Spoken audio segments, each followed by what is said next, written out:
ಇನ್ನು ಮುಂದಿನ ಸುದ್ದಿಯನ್ನು ನೋಡೋದಾದ್ರೆ ಬಿಡದಿ ಟೌನ್ಶಿಪ್ ನಿರ್ಮಾಣ ವಿವಾದ ಏನಿದೆ, ಈ ವಿವಾದ ತಾರಕಕ್ಕೇರ್ತಾ ಇದೆ. ಅನ್ನದಾತರ ಮೇಲೆ ಈಗ ಪೊಲೀಸರು ಎಫ್ಐಆರ್ ದಾಖಲಿಸಿದ್ದಾರೆ ಅನ್ನುವಂತಹ ಮಾಹಿತಿ ಸಿಗ್ತಾ ಇದೆ. ಸಿಎಂ ಡಿಕೆಶಿ ಹಣಿಯೋದಕ್ಕೆ ದಳಪತಿಗಳಿಗೆ ಬ್ರಹ್ಮಾಸ್ತ್ರ. ಬೃಹತ್ ಹೋರಾಟಕ್ಕೆ ಜೆಡಿಎಸ್ ನಾಯಕರು ಮೆಗಾ ಪ್ಲಾನ್ ಅನ್ನ ಮಾಡ್ಕೊಳ್ತಿದ್ದಾರೆ. ಎಚ್.ಡಿ. ದೇವೇಗೌಡರ್ ವಾರ್ನಿಂಗಿಗೆ ಸರ್ಕಾರ ಮಣಿಯದಿದ್ರೆ ಹೋರಾಟ ಖಂಡಿತ ಫಿಕ್ಸ್ ಆಗುತ್ತೆ. ದೇವೇಗೌಡರ ಹೋರಾಟಕ್ಕೆ ಬೆಂಬಲ ಸೂಚಿಸಿದ್ದಾರೆ ಬಿಜೆಪಿ ನಾಯಕರುಗಳು. ಒಟ್ಟಲ್ಲಿ ಒಂದು ಕಡೆ ಈಗ ಸಚಿವ ಸಂಪುಟ ವಿಸ್ತರಣೆಯ ಕುರಿತು ಈಗ ದೆಹಲಿ ಪ್ರಯಾಣ ಮಾಡ್ತಾ ಇದ್ರೆ, ಈ ಕಡೆ ಬಿಡದಿ ಟೌನ್ಶಿಪ್ ವಿವಾದ ಏನಿದೆ ಇದು ದಿನೇ ದಿನೇ ತಾರಕಕ್ಕೇರ್ತಾ ಇದೆ. ರಾಮನಗರ ಜಿಲ್ಲೆಯ ಬಿಡದಿ ಟೌನ್ಶಿಪ್ ವಿವಾದ ಈಗ ಕೇವಲ ರೈತರ ಹೋರಾಟಕ್ಕೆ ಸೀಮಿತವಾಗಿಲ್ಲ, ಅದು ದೊಡ್ಡ ರಾಜಕೀಯ ಸಮರವಾಗಿ ಮಾರ್ಪಡ್ತಾ ಇದೆ. ಒಂದ್ ಕಡೆ ಸರ್ಕಾರ ಭೂ ಸ್ವಾಧೀನ ಪ್ರಕ್ರಿಯೆ ಮುಂದುವರಿಸೋದಕ್ಕೆ ಸಿದ್ಧವಾಗಿದ್ರೆ, ಮತ್ತೊಂದು ಕಡೆ ರೈತರು ಹಾಗೂ ವಿರೋಧ ಪಕ್ಷಗಳು ಸರ್ಕಾರದ ವಿರುದ್ಧ ದೊಡ್ಡ ಹೋರಾಟಕ್ಕೆ ವೇದಿಕೆಯನ್ನ ಸಿದ್ಧಪಡಿಸ್ತಾ ಇದೆ. ಬಿಡದಿ ಟೌನ್ಶಿಪ್ ಯೋಜನೆ ಮಾಡದಂತೆ ಎಚ್.ಡಿ. ದೇವೇಗೌಡರು ಪಟ್ಟು ಹಿಡಿದಿದ್ದಾರೆ. ಯೋಜನೆ ಹಿಂಪಡಿಬೇಕು ಅಂತ ಸರ್ಕಾರಕ್ಕೆ ದೇವೇಗೌಡರು ವಾರ್ನಿಂಗ್ ಅನ್ನ ಕೂಡ ಈ ಮೂಲಕ ಕೊಡ್ತಾ ಇದ್ದಾರೆ. ರೈತರ ಮೇಲಿನ ಎಫ್ಐಆರ್ ಬಗ್ಗೆಯೂ ಕೂಡ ಕಾನೂನು ಹೋರಾಟ ಆಗಬೇಕು.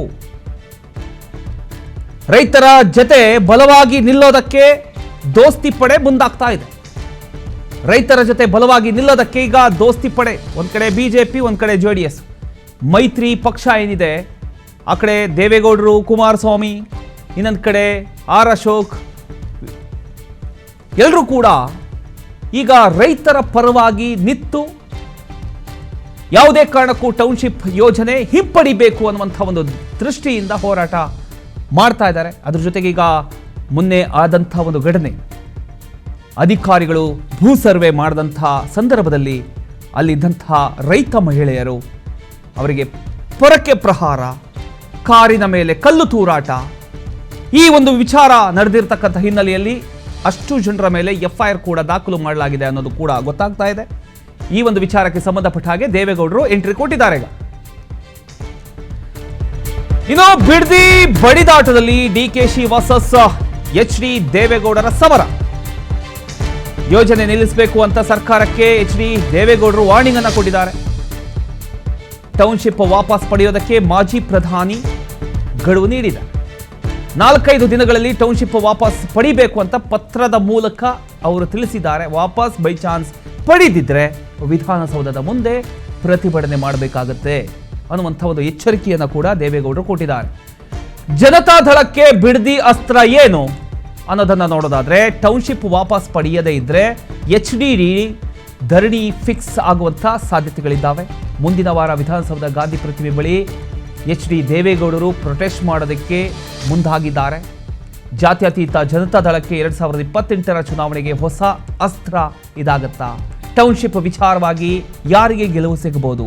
ಪ್ರತಿಷ್ಠೆಯಾದ ಕಣವಾದ ಬಿಡದಿ ಟೌನ್ಶಿಪ್ ಈ ಒಂದು ವಿಚಾರ ದಿನೇ ದಿನೇ ಈ ಒಂದು ವಿಚಾರ ಈ 500 ದಿನಗಳು ಕಂಪ್ಲೀಟ್ ಆಯಿತು. 500 ದಿನಗಳಿಂದ ಒಂದು ದೊಡ್ಡ ಮಟ್ಟದಲ್ಲಿ ಹೋರಾಟ ನಡೀತಾ ಇದೆ. ಒಂದಿಷ್ಟು ಜನ ಪರವಾಗಿ ನಿಂತ್ಕೊಂಡ್ರೆ, ಇನ್ನೊಂದಷ್ಟು ಜನ ನಾವು ಯಾವುದೇ ಕಾರಣಕ್ಕೂ ನಮ್ಮ ಜಾಗವನ್ನ ಬಿಟ್ಕೊಡೋ ಪ್ರಶ್ನೆನೇ ಇಲ್ಲ, ಅದು ಏನೇ ಆಗಿರಬಹುದು ಅಂತ ಹೇಳ್ತಾ ಇದ್ದಾರೆ. ಇನ್ನು ಕೆಲವರು ಓಕೆ, ಅವರು ಈಗ 2,14,00,000 ಕೊಡ್ತಾ ಇದ್ದಾರೆ ಒಂದು ಎಕರೆಗೆ, ಅದು ಸಾಕಾಗೋದಿಲ್ಲ, ನಮಗೆ 6 ಕೋಟಿ ಬೇಕು, 6 ಕೋಟಿ ಕೊಟ್ಟಲ್ಲಿ ನಾವು ನಮ್ಮ ಜಾಗವನ್ನ ಬಿಟ್ಕೊಡ್ತೇವೆ. ಯಾಕಂತ ಹೇಳಿದ್ರೆ ಸರ್ಕಾರ ತೆಗೆದುಕೊಂಡಿರ್ತಂಥ ನಿರ್ಧಾರದ ಮುಂದೆ ನಾವು ಏನೂ ಅಲ್ಲ. ಅವರು ಒಂದು ಸಲ ನಿರ್ಧಾರ ತೆಗೆದುಕೊಂಡ್ರೆ ಖಂಡಿತವಾಗ್ಲೂ ನಾವು ಜಾಗವನ್ನ ಕೊಡಬೇಕಾದಂಥ ಪರಿಸ್ಥಿತಿ ನಿರ್ಮಾಣ ಆಗುತ್ತೆ. ಅದಕ್ಕಿಂತ ಮುಂಚೆ ನಾವೇ ಒಪ್ಕೊಂಡು ಕೊಟ್ಬಿಡೋಣ ಅಂತ